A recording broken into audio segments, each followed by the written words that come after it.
नमस्कार, वंदे मातरम। दोस्तों, स्वागत है आप सबका सैनिक पाठशाला में। शुरू से ही मेरी ये मांग रही है दोस्तों कि जो एमएससीपी है उसका फायदा पुराने पेंशनर्स को भी मिले। समय समय पर मैं अपने वीडियोस के जरिए इस मांग को उठाता रहा हूं और उठाता रहूंगा।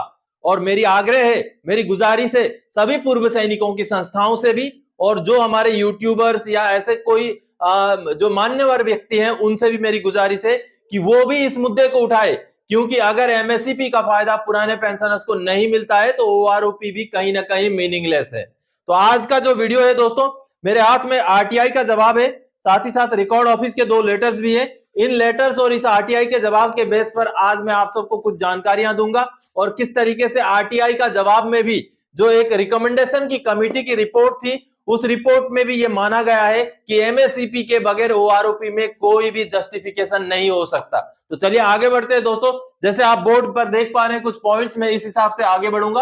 आगे बढ़ने से पहले मेरा आप सबसे आग्रह है दोस्तों, इस वीडियो को शेयर जरूर कीजिएगा। और अगर सैनिक पाठशाला को आपने अभी तक सब्सक्राइब नहीं किया है तो आपसे जुड़ी हुई भरोसेमंद जानकारियों को पाते रहने के लिए, आपकी मांगों को ऊपर तक पहुंचाने के लिए चैनल को सब्सक्राइब जरूर करें और चैनल के साथ जुड़ जाएं। तो चलिए, सबसे पहले आप देख पा रहे हैं दोस्तों, प्री 2006 पेंशनर्स को एमएससीपी से ओआरओपी की 50% विसंगति समाप्त। जी हां, अगर प्री 2006 के पेंशनर्स को एमएससीपी का फायदा दिया जाए तो कहीं ना कहीं ओआरओपी की लगभग 50% विसंगति समाप्त हो जाएगी। कैसे होगी आगे मैं समझाता हूं। आप देखिए ओआरओपी 2 में क्या हुआ है। एक सिपाही, मान लीजिए एक सिपाही है जो कि प्री 2006 का है, 2006 से पुराना सिपाही है, उसका फिक्सेशन कितने में हुआ है? 18,807 में। लेकिन वही सिपाही अगर 2006 के बाद का है जिसको एमएससीपी का फायदा मिला है, अगर नायक का एमएससीपी लिया है तो उसको 20,107 रुपए, हवलदार का लिया है तो 21,782 रुपए उसका बेसिक पेंशन है। तो देखिए डिफरेंस कितना है। तो ओआरओपी में कैसे जस्टिफिकेशन हो सकता है? आगे अगर हम नायक की बात करें, चाहे टीएस नायक की, चाहे नायक की बात करें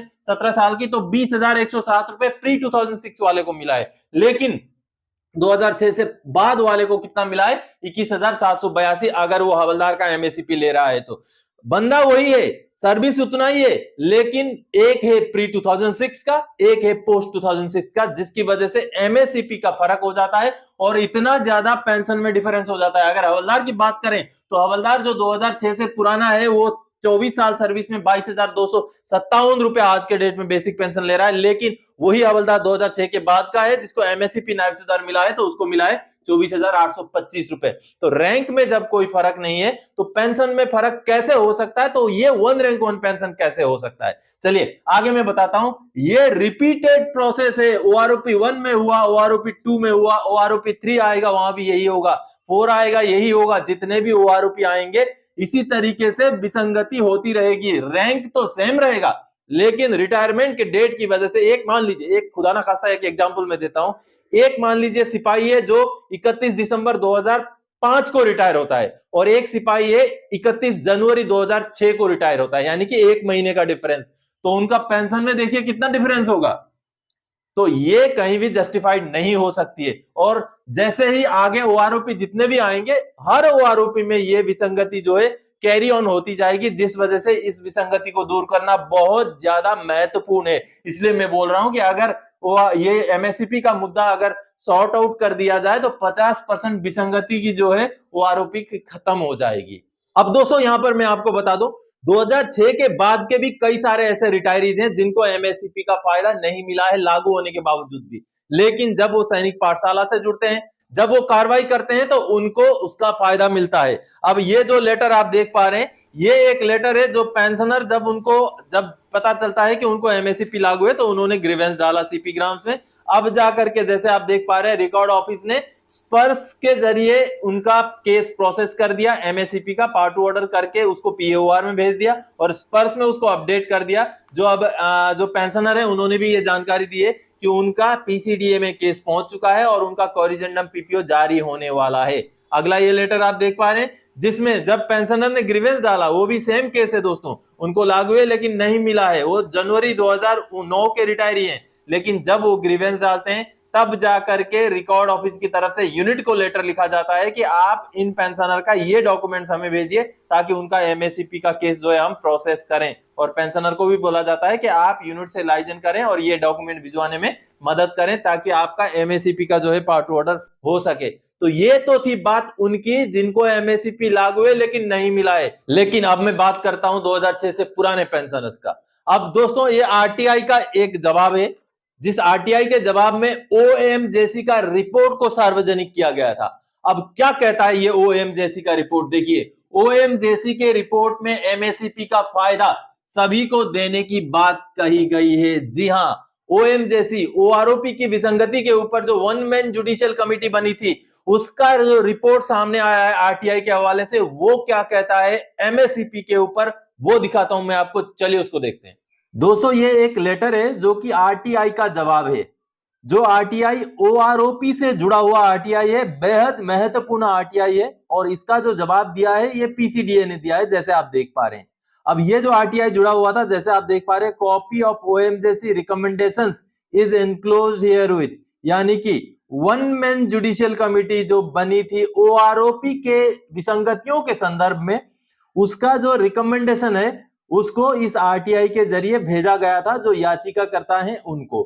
तो आज दोस्तों इसमें बहुत सारे इश्यूज हैं, कई सारे विषयों के ऊपर रिकमेंडेशन आए हैं वन मैन जुडिशियल कमिटी के, लेकिन आज जो मैं मुद्दा लेके आया हूं वो है एमएसीपी और एमएससीपी भी पुराने पेंशनर्स को, जिस समय में एमएससीपी लागू नहीं था उस समय के पेंशनर्स को एमएससीपी देने के बारे में ओएमजेसी का रिपोर्ट क्या कहता है।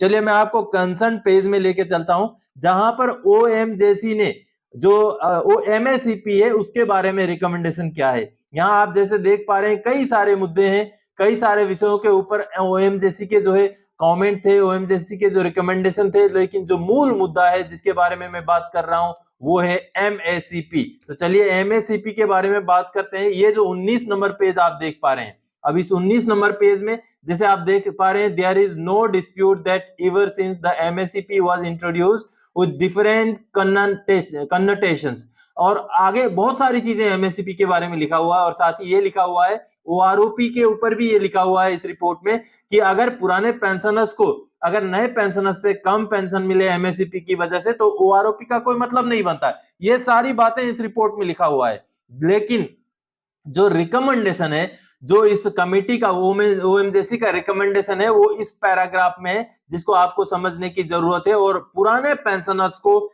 एमएससीपी दिलाने की वकालत इस रिकमेंडेशन में की गई है।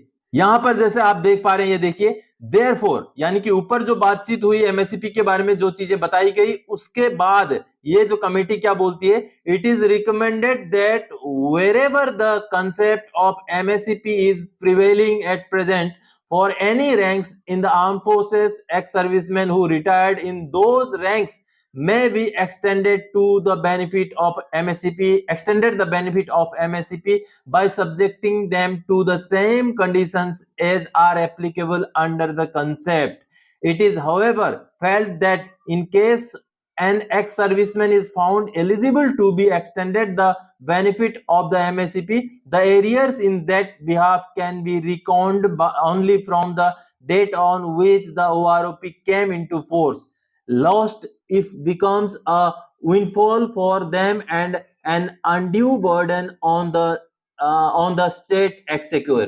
यानी कि दोस्तों यहां पर साफ साफ ये बताया गया है कि अगर पूर्व सैनिक जो चाहे 2006 से पुराने पेंशनर्स भी हों, हालांकि यहाँ 2006 के बारे में मेंशन नहीं किया गया, लेकिन यहाँ पूर्व सैनिकों की, पुराने पूर्व सैनिकों की बात हो रही है।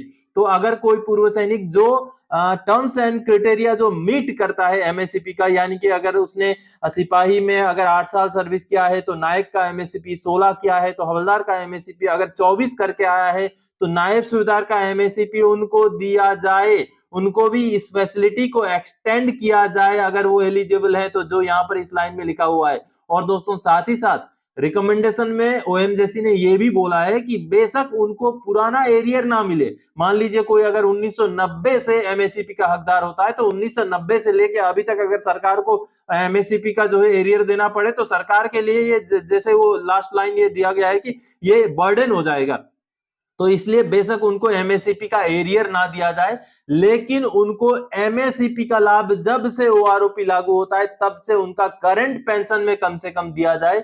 ये ओएमजेसी ने अपने रिकमेंडेशन में साफ साफ कहा है। तो दोस्तों आप सब ने देखा कि ओएमजेसी ने कहीं ना कहीं ये माना है कि ओआरओपी जब से लागू किया जाए तब से कम जो है पेंशन में बढ़ोतरी जो है पुराने पेंशनर्स को भी एमएससीपी के हिसाब से दिया जाए। तो अगर ओआरओपी 3 में प्री 2006 को एमएससीपी दिया जाए तो कहीं ना कहीं ओआरओपी की विसंगति दूर हो सकती है। तो ये मांग है हमारी पूर्व सैनिकों की, पुराने पेंशनर्स के हक में ये जो है कदम उठाया जाए और कम से कम ओआरओपी 3 से पुराने पेंशनर्स को भी एमएससीपी का फायदा दिया जाए। और सारी जो हमारी संस्थाएं हैं उनसे भी मेरी गुजारिश है कि इस मांग को जोरों शोर से रखा जाए। आगे दोस्तों, लगातार घटती पेंशनर्स की संख्या, बजट में बोझ कम। जी हां, जो 2006 से पुराने पेंशनर्स हैं यानी कि सारे के सारे वृद्ध पेंशनर्स हैं, वो उनकी संख्या तो लगातार घटती ही जा रही है, कम होती जा रही है। तो कहीं ना कहीं अगर ओआरओपी 3 से सरकार एमएससीपी का फायदा उनको दे दे तब भी बजट में बहुत ज्यादा जो है बोझ नहीं पड़ेगा। बहुत ज्यादा संख्या में पेंशनर्स नहीं है और आने वाले समय में 2006 से पुराने पेंशनर्स की संख्या घटती ही जाएगी, बढ़ती नहीं जाएगी। इस वजह से बजट में भी इतना ज्यादा बोझ नहीं आएगा। तो मेरी तो मांग है कि एमएससीपी का फायदा प्री 2006 के पेंशनर्स को भी लागू किया जाए। आगे दोस्तों, पुराने पेंशनर्स के पेंशन में भारी उछाल होगा। हाँ, अगर एमएससीपी का फायदा उनको लागू कर दिया जाए, जो क्राइटेरिया अगर वो मीट करते हैं तो उनको अगर लागू कर दिया जाए तो उनका पेंशन में देखिए कितना फायदा हो सकता है। 18,807 जिनको मिल रहा है उनका पेंशन 21,782 हो जाएगा। तो कहीं ना कहीं वृद्ध पेंशनर्स के लिए ये एक सौगात हो सकती है और ये जस्टिफाइड भी मांग है दोस्तों। तो आज के इस वीडियो में इन्हीं जानकारी और मांग के साथ आया था। आगे और कोई जानकारीदायक आपसे सरोकार रखने वाला विषय लेके मैं फिर से हाजिर हो जाऊंगा। तब तक के लिए जय हिंद दोस्तों।